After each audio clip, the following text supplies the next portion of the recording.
Hello, everybody. Welcome to today's reading through the Bible in 365. Today we are going to be focusing on Numbers chapters 12, 13, and 14, and then Mark chapter 5, verses 21 to 43. So we're going to get started in Numbers with chapter 12. While they were at Hazeroth, Miriam and Aaron criticized Moses because he had married a Cushite woman. They said, "Has the Lord spoken only through Moses? Hasn't he spoken through us too?" But the Lord heard them. Now Moses was very humble, more humble than any other person on earth. So immediately the Lord called to Moses, Aaron, and Miriam and said, "Go out to the tabernacle, all three of you." So the three of them went to the tabernacle. Then the Lord descended in the pillar of cloud and stood at the entrance of the tabernacle. "Aaron and Miriam," he called, and they stepped forward. And the Lord said to them, "Now listen to what I say. If there were prophets among you, I, the Lord, would reveal myself in visions. I would speak to them in dreams, but not with my servant Moses. Of all my house, he is the one I trust. I speak to him face to face. Clearly, I speak to him face to face, clearly, and not in riddles. He sees the Lord as he is. So why were you not afraid to criticize my servant Moses?" The Lord was very angry with them, and he departed. As the cloud moved from above the tabernacle there stood Miriam, her skin as white as snow from leprosy. When Aaron saw what had happened to her, he cried out to Moses, "Oh, my master, please don't punish us for this sin we have so foolishly committed. Don't let her be like a stillborn baby already decayed at birth." So Moses cried out to the Lord, "Oh God, I beg you, please heal her." But the Lord said to Moses, "If her father had done nothing more than spit in her face, wouldn't she be defiled for 7 days? So keep her outside the camp for 7 days, and after that she may be accepted back."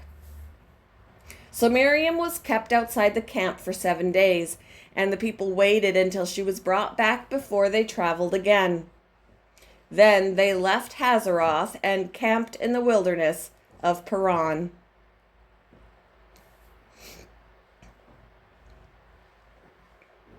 Chapter 13. The Lord now said to Moses, "Send out men to explore the land of Canaan, the land I am giving to the Israelites. Send one leader from each of the 12 ancestral tribes." So Moses did as the Lord commanded him. He sent out 12 men, all tribal leaders of Israel, from their camp in the wilderness of Paran. These were the tribes and the names of their leaders. Tribe of Reuben, Shammua, son of Zakur. Okay, so the tribe was Reuben, the leader, Shammua, son of Zakur. Tribe, Simeon, leader, Shaphat, son of Hori. Tribe of Judah, leader, Caleb, son of Jephunneh. Tribe of Issachar, leader, Igal, son of Joseph. Tribe of Ephraim, leader, Hoshea, son of Nun. Tribe of Benjamin, leader, Palti, son of Raphu. Sorry, my throat's drying out. Tribe of Zebulun, leader, Gediel, son of Sodi. Tribe of Manasseh, son of Joseph. Excuse me. Leader, Gadi, son of Susi. Tribe of Dan, leader, Amiel, son of Jamali.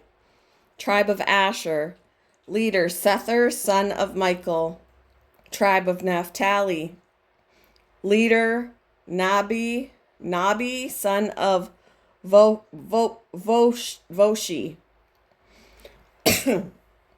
Tribe of Gad, Geuel, son of Maki. These are the names of the men Moses sent out to explore the land. Moses called Hoshea, son of Nun, by the name of Joshua. Moses gave the men these instructions as he sent them out to explore the land. Go north through the Negev into the hill country. See what the land is like, and find out whether the people living there are strong or weak, few or many. See what kind of land they live in. Is it good or bad? Do their towns have walls, or are they unprotected like open camps? Is the soil fertile or poor? Are there many trees? Do your best to bring back samples of the crops you see. It happened to be the season for harvesting the first ripe grapes. Excuse me, guys. So they went up and explored the land from the wilderness of Zin as far as Rehob, near Lebo Hamath. Going north, they passed through the Negev and arrived at Hebron, where Aaman, Shishai, and Talmai, all descendants of Anak, lived. The ancient town of Hebron was founded 7 years ago before the Egyptian city of Zoan. When they came to the valley of Eshcol, they cut down a branch with a single cluster of grapes so large that it took 2 of them to carry it on a pole between them. They also brought back samples of the pomegranates and figs. That place was called the Valley of Eshcol, which means cluster. Because of the cluster of grapes the Israelite men cut there. After exploring the land for 40 days, the men returned to Moses, Aaron, and the whole community of Israel at Kadesh in the wilderness of Paran. They reported to the whole community what they had seen and showed them the fruit they had taken from the land. This was their report to Moses. We entered the land you sent us to explore, and it is indeed a bountiful country, a land flowing with milk and honey. Here is the kind of fruit it produces. But the people living there are powerful, and their towns are large and fortified.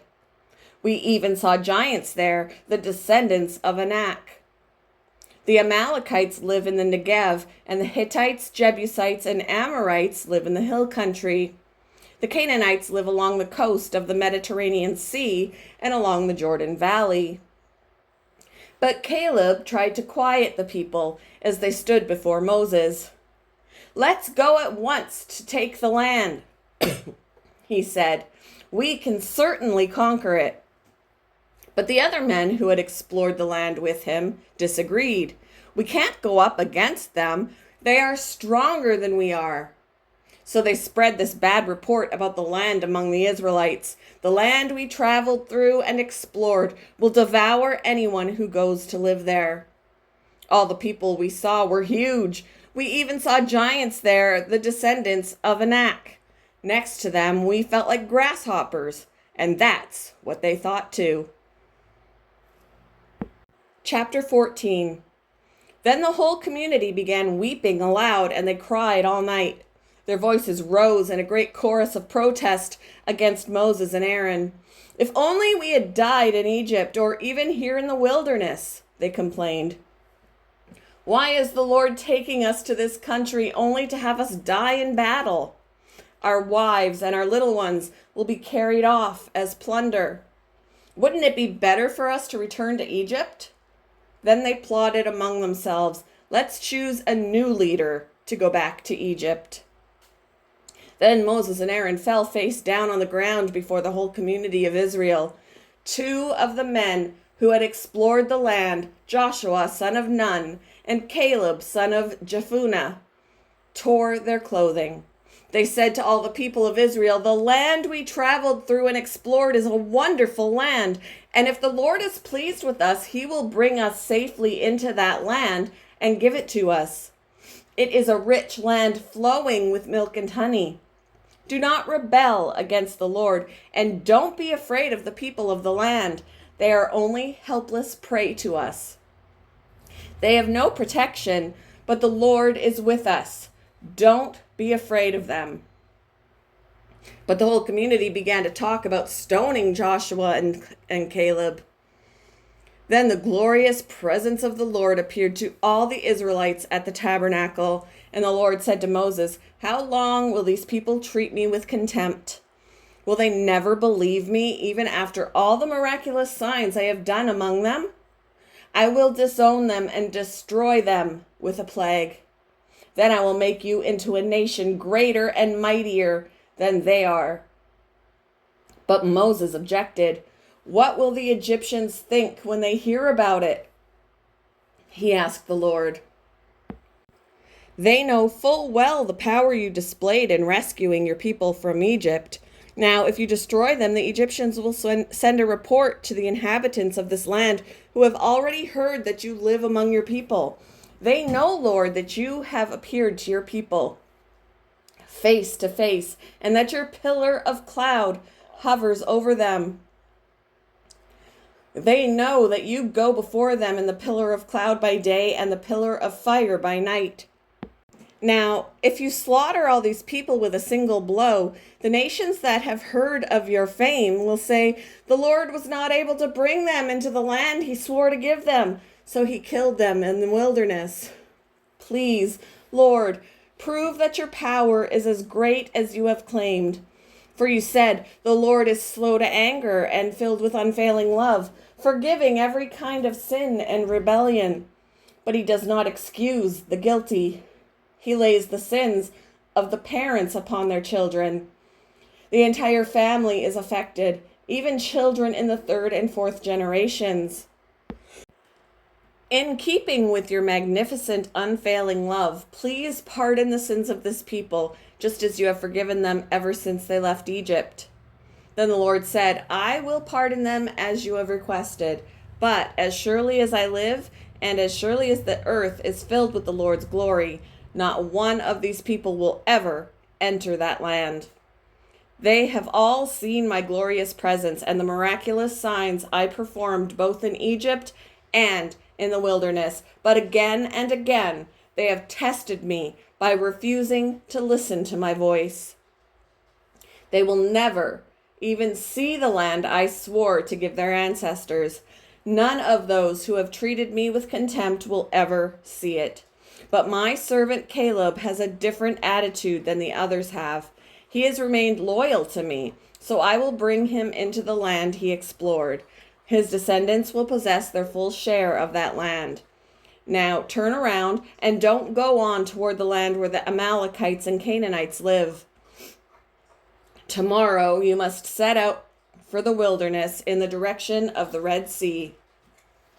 Then the Lord said to Moses and Aaron, "How long must I put up with this wicked community and its complaints about me? Yes, I have heard the complaints that the Israelites are making against me. Now tell them this, 'As surely as I live, declares the Lord, I will do to you the very things I heard you say. You will all drop dead in this wilderness, because you complained against me. Every one of you who is 20 years old or older and was included in the registration will die. You will not enter and occupy the land I swore to give you. The only exceptions will be Caleb, son of Jephunneh, and Joshua, son of Nun. You said your children would be carried off as plunder. Well, I will bring them safely into the land, and they will enjoy what you have despised. But as for you, you will drop dead in this wilderness, and your children will be like shepherds wandering in the wilderness for 40 years. In this way, they will pay for your faithlessness until the last of you dies dead. No, until the last of you lies dead in the wilderness. Because your men explored the land for 40 days, you must wander in the wilderness for 40 years, a year for each day, suffering the consequences of your sins. Then you will discover what it is like to have me for an enemy. I, the Lord, have spoken. I will certainly do these things to every member of the community who has conspired against me. They will be destroyed here in this wilderness, and here they will die. The 10 men Moses had sent to explore the land, the ones who incited rebellion against the Lord with their bad report, were struck dead with a plague before the Lord. Of the 12 who had explored the land, only Joshua and Caleb remained alive. When Moses reported the Lord's words to all the Israelites, the people were filled with grief. Then they got up early the next morning and went to the top of the range of hills. "Let's go," they said.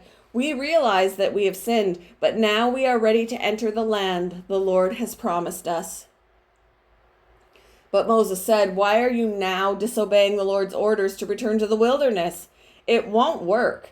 Do not go up into the land now. You will only be crushed by your enemies because the Lord is not with you. When you face the Amalekites and Canaanites in battle, you will be slaughtered. The Lord will abandon you because you have abandoned the Lord." But the people defiantly pushed ahead toward the hill country, even though neither Moses nor the ark of the Lord's covenant left the camp.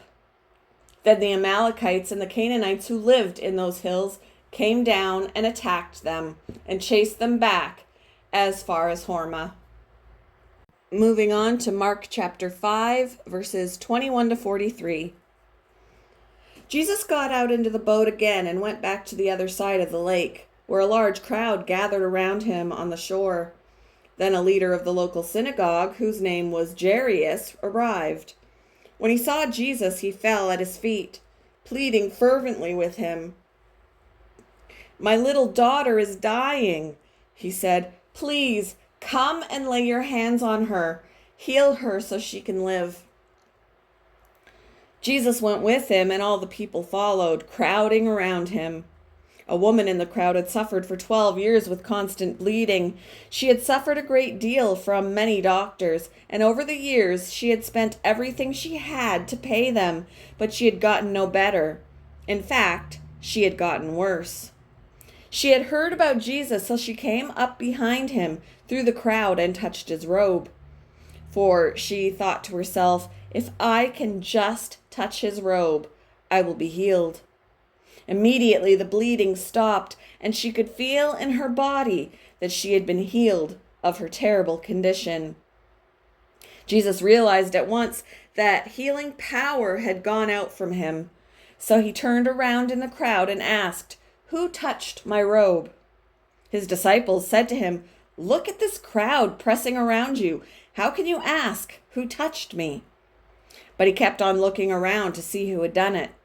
Then the frightened woman, trembling at the realization of what had happened to her, came and fell to her knees in front of him and told him what she had done. And he said to her, "Daughter, your faith has made you well. Go in peace. Your suffering is over."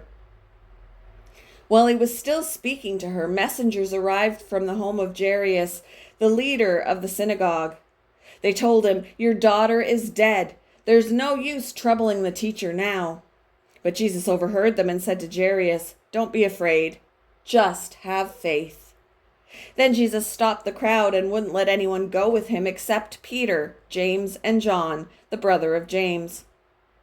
When they came to the home of the synagogue leader, Jesus saw much commotion and weeping and wailing. He went inside and asked, "Why all this commotion and weeping? The child isn't dead. She's only asleep." The crowd laughed at him, but he made them all leave. And he took the girl's father and mother and his 3 disciples into the room where the girl was lying. Holding her hand, he said to her, "Talitha koum," which means, "Little girl, get up." And the girl, who was 12 years old, immediately stood up and walked around.